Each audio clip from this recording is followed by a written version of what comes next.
Global માર્કેટ્સની update સાથે જોડાયા છે સહયોગી નીરજ કંસારા। Neeraj, good morning. અને શું અપડેટ આજે વૈશ્વિક બજારથી મળતી દેખાઈ રહી છે?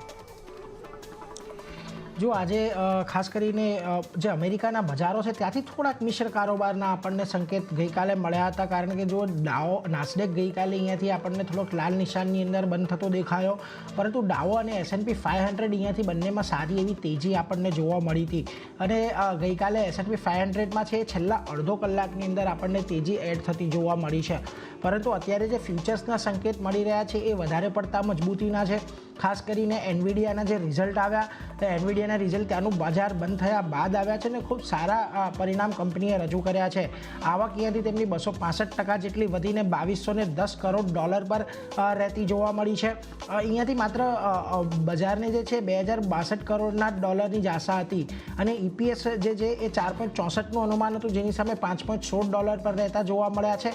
અને ખાસ કરીને ડેટા સેન્ટર જે છે, ડેટા સેન્ટરનો બિઝનેસ છે એનવીડિયાનો, ત્યાંથી એક બહુ મોટો ગ્રોથ, એટલે લગભગ 4 ગણો ગ્રોથ આપણને જોવા મળ્યો છે, જેને કારણે આપણે જોયું કે આફ્ટર આવર્સની અંદર એનવીડિયાના શેરમાં 9% જેટલો વધારો આપણને જોવા મળ્યો। અને આ જ કારણ છે કે અત્યારે જે તમામ ફ્યુચર્સ છે, S&P 500 હોય, નાસ્ડેક હોય કે પછી ડાઓ ના હોય, બધામાં સારી એવી તેજી છે ને S&P 500ના ફ્યુચર્સ તો 1% જેટલા આપણને અત્યારે વધતા દેખાયા છે।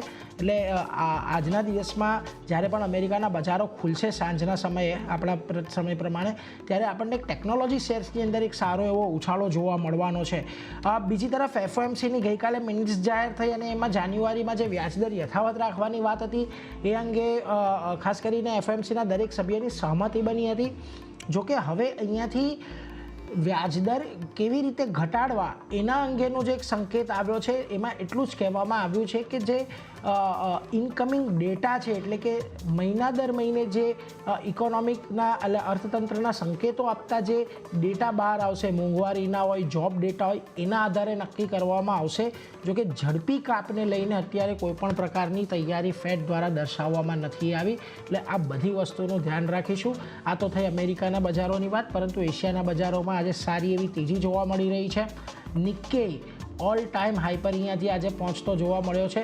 જુઓ, એક તરફ જાપાન અત્યારે જાપાનની અંદર એક મંદી શરૂ થાય અર્થતંત્રમાં એની તૈયારી કરી રહ્યું છે, બીજી તરફ અમુક જે ડેટા આવી રહ્યા છે ફેબ્રુઆરીના કે જાન્યુઆરીના ઇકોનોમિક સંકેતો આપતા ડેટા આવી રહ્યા છે એ નબળા છે, છતાં પણ અહીંયા આપણને એક નવા લાઈફ ટાઈમ હાઈ પર પહોંચતું જોવા મળ્યું છે, ને લગભગ 1989-1990 બાદ પહેલીવાર નિક્કેઈ આ સ્તર પર પહોંચ્યું છે। શાંઘાઈ થોડુંક મજબૂત છે, હેન્સેંગની અંદર દબાણ છે, પરંતુ કોસ્પીની અંદર જે રીતે ત્યાંની વ્યાજદરના એક્શન જોવા મળ્યા છે સેન્ટ્રલ બેંક દ્વારા, આજે થોડીક તેજી જોવા મળી રહી છે।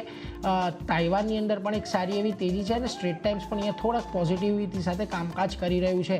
આ બધાની વચ્ચે જુઓ, ખાસ કરીને ફ્યુચર્સ ગિફ્ટ નિફ્ટી પર એક વખત નજર કરી લઈએ।